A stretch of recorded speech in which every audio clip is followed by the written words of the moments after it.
اللهم صل وسلم وبارك على سيدنا محمد وعلى اله واصحابه اجمعين. ازيكم يا حبايبي، عاملين ايه؟ انا اميره احمد ودي قناتي. لو اول مره تشوفوني او تشرفوني فعلوا زر الجرس واشتركوا في القناه عشان يوصلكم كل جديد. النهارده انت جاينا بايه يا اميره؟ النهارده جاي لكم بطريقه بسكوتات حلوه قوي، سهله وسريعه، مش مكلفه خالص. معانا مقاديرنا سهله وسريعه وبسيطه، ما تتخضوش من المنظر اللي انتوا شايفينه ده. هي سهله وبسيطه وسريعه جدا، بس انا لازم اعملها لكم كده عشان تعرفوا المقادير بالظبط. ولادنا الايام دي بيمتحنوا، فعايزين حاجات مغذيه وحاجات جنب الشاي بلبن وحاجات جنب المشروبات السخنه بتاعتهم بالليل وهم بيذاكروا. فقررت ان انا اعمل ايه، بسكوتات حلوه قوي النهارده. فيلا بينا نخش على المقادير بتاعتنا ونقول بسم الله خير الاسماء، بسم الله الذي لا يضر مع اسمه شيء في الارض ولا في السماء وهو السميع العليم. ان انا معايا ايه بقى النهارده؟ معايا هنا نص كيلو من الدقيق، ما يعادل من 3 كوبايات ونص دقيق. 500 جرام دقيق، يعني نص كيلو ما يعادل 3 كوبايات ونص دقيق. معايا 2 بيضة بدرجة حرارة الغرفة. معايا كوباية زبدة ما يعادل 250 جرام بدرجة حرارة الغرفة برضو. معايا معلقتين كبار من بتوع الأكل لبن بودرة، ومعلقتين كبار من بتوع الأكل جوز الهند أنعم حاجة. معايا هنا 250 جرام برضو قد الزبدة بالظبط سكر ما يعادل كوباية كبيرة. تمام كده. معايا فانيليا، معايا بيكنج باودر. تمام كده حبايبي، يلا بينا بقى نخش على مقاديرنا ونقول بسم الله. يلا بينا نخش على طريقتنا ونقول بسم الله الرحمن الرحيم. كده بقى حبايب قلبي، انا جبت بولة هنا كبيرة. تمام كده. هنزل باول حاجة معايا الزبدة بتاعتي. تمام. الزبدة بتاعتي كوباية كبيرة او ما يعادل 250 جرام من الزبدة. عايزة تعايري بقى عايري، عايزة ان انت تعملي بالكوباية اعملي. انا بقولك على كل المقادير. 250 جرام من الزبدة ما يعادل كوباية كبيرة. معايا نفس الكمية بالظبط سكر بودرة. تمام. انا طحناه في البيت يا جماعة، لان السكر البودرة اللي بيجي من بره بيبقى فيه نسبة نشا، فانا طحناه في البيت عشان انا مش عايزة عليه نشا. تمام كده. هضرب بقى المكونات بتاعتي دي كويس كده مع بعض. تمام. بالمضرب كده الكهرباء، عايزه تعمليه بايديكي اعملي، عايزه تعملي بالمضرب الكهرباء اعملي، بس هو بياخد وقت شويه. هو بياخد وقت في الضرب حبايبي شويه. عايزين تضربوه بالمضرب الكهرباء اضربهم. عايزين ان انتم تعمليه بالمضرب بالويسك العادي اليدوي اعملي، بس هياخد معاكي وقت شويه. انا عايزه القوام السكر والزبده عايزاه كريمي. تمام كده. يلا نبدا بقى ونقول بسم الله الرحمن الرحيم.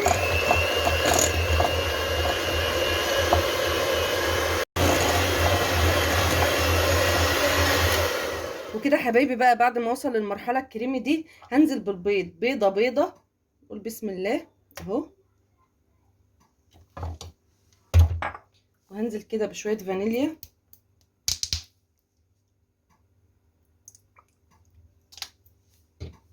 تمام. ادوب البيضه دي الاول وارجع اعمل التانية.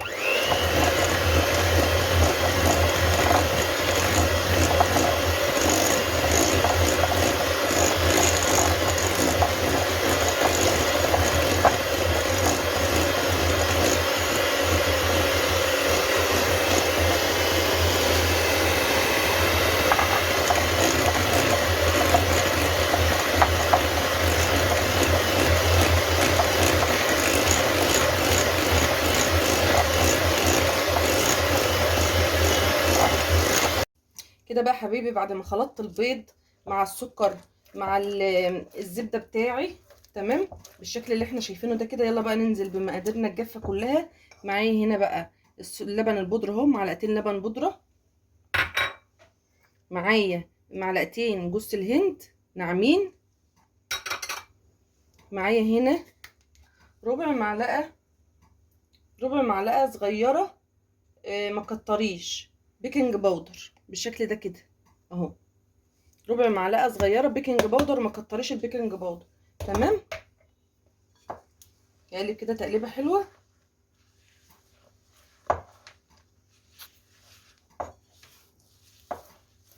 اخلطه كله مع بعضه. واخر حاجه عندنا بقى الدقيق زي ما احنا شايفين كده. اخلط اللبن البودره مع جوز الهند مع البيض مع الزبدة مع الفانيليا مع البيكنج باودر، كله هنا كده. هنزل بقى بالدقيق بتاعي تاتا تاتا، ومش هنزل بيه كله، تمام. انزل بنص كده المقدار الاول، لان زي ما احنا متفقين ان كل الدقيق مش زي التاني.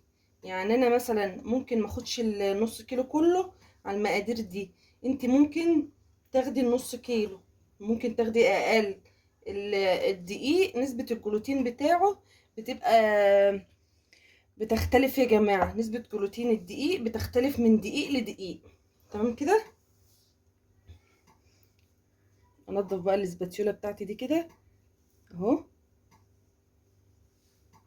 وانزل بقى بايدي ايه، الم فيه كده. انا مش هعجنه، انا هلمه زي ما احنا شايفين كده اهو. يا رب يكون واضح معاكم. انا مش عايزاه يتعجن، انا عايزاه يتلم اهو.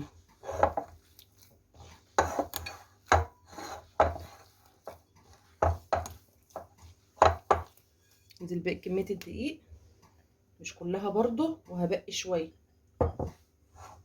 لغايه لما اوصل للقوام اللي انا عايزاه،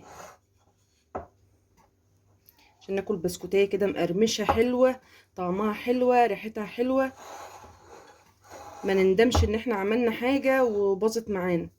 لازم نمشي بالتفاصيل بالظبط. لفي، ما تعجنيش، انا ما بعجنش، انا بلف الدقيق بلمه، مش اكتر من كده، ما بعجنش فيه، تمام اهو.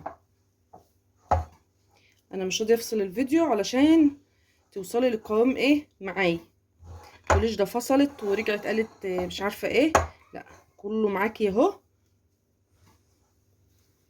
عشان نوصل للقوام الصح مع بعض اهو. بصوا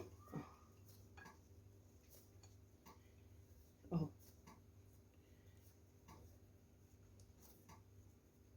سايب ايدي خالص اهو، عشان بس الايد دي عشان كنت بعجن بيها، سايب ايدي خالص اهو.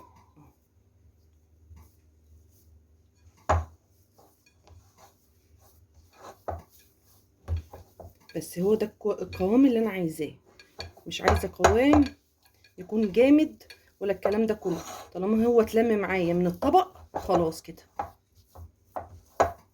خد له بس رشه دقيق صغيره خلاص كده بس.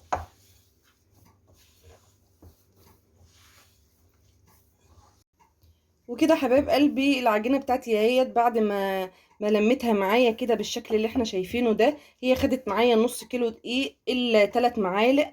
معايا هنا فايض 3 معالق من الدقيق. لازم اعرفك الدقيق بتاعي ممكن يكون مختلف عن اي نوع دقيق بتاعك انتي، ممكن انتي تاخدي النص كيلو كله، ممكن انا اهو شلت 3 معالق دقيق. عادة انا بقولك في اي معجنات او في اي حاجة ما تحطيش الدقيق بتاعك كله، اوعي تحطي الدقيق بتاعك كله. ممكن تكوني متعودة على نوعية دقيق معينة وتيجي تجيبي نوعية دقيق تانية وانت عارفة مقاديرك تختلف معاكي تماما، فدايما دايما تحطي الدقيق بتاعك بالتدريج، ما تحطوش مرة واحدة.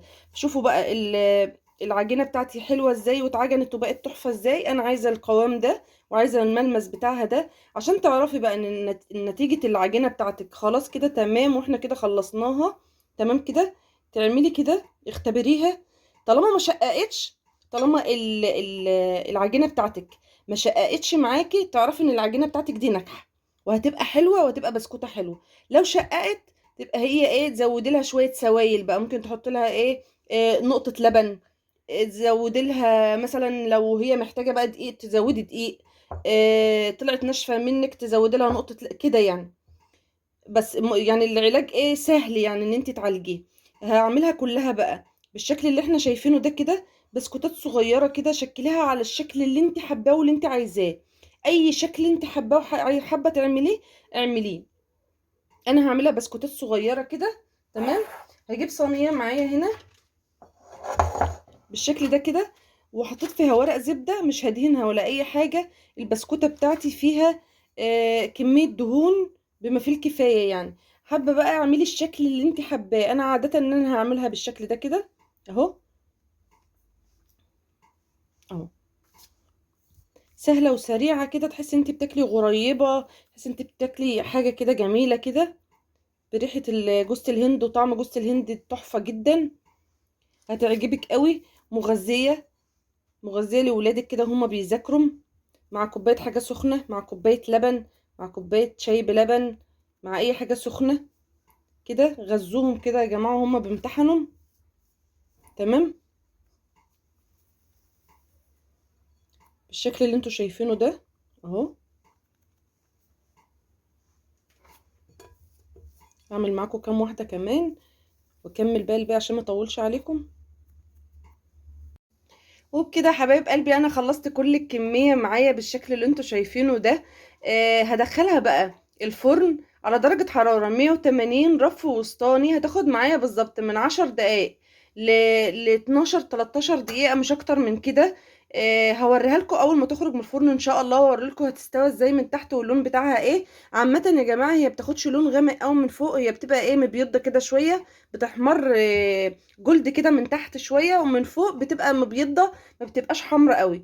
اول ما تخرج من الفرن هوريها لكم ان شاء الله. هتاخد معايا بالظبط بالظبط 10 دقايق ان شاء الله، او 12 دقيقه بالكتير. وبكده يا حبايب قلبي البسكوتات بتاعتي تكون خلصت بالشكل الجميل اللي احنا شايفينه ده. شايفين يا حبايب قلبي البسكوت عامل ازاي؟ دايب دوب، تحفه جدا. شايفين السوا بتاعه اهو، السوا بتاعه حلو قوي اهو يا جماعه. انا عايزاه باللون ده كده، بالشكل ده كده. البسكوتيه بتاعتي دايبه كده، شايفين عامله ازاي؟ تحفه جدا، ريحته حلوه قوي، طعمه حلو جدا. من احلى وانجح البسكوتات اللي ممكن تعملوها، من اوفر البسكوتات اللي ممكن تعملوها. اعملوا يا جماعه لاولادكم حاجات ياكلوها وهم بيذاكروا، جنب شويه شاي بلبن، جنب شويه لبن كده. شجعوهم كده، وادولهم حاجات سخنه كده وحاجات مفيده، حاجات مغذيه وهما بيذاكروا. جوزة الهند مغذيه جدا، فيها نسبه زيوت حلوه. البيض مغذي، اللبن البودر، كل الكلام ده عاملين كل المكونات بتاعتنا حاجات سهله وبسيطه ومغذيه، وكلها موجوده عندنا في البيت. والنص كيلو دقيق يعني مش ما خدش معانا وقت في العمال ولا حاجه، كل الموضوع ما خدش معانا 10 دقائق على بعض. يا رب يكون وصفتي النهارده عجبتكم ونالت اعجابكم. دمتم سالمين، دمتم في حياتي نعمه، والسلام عليكم ورحمه الله وبركاته.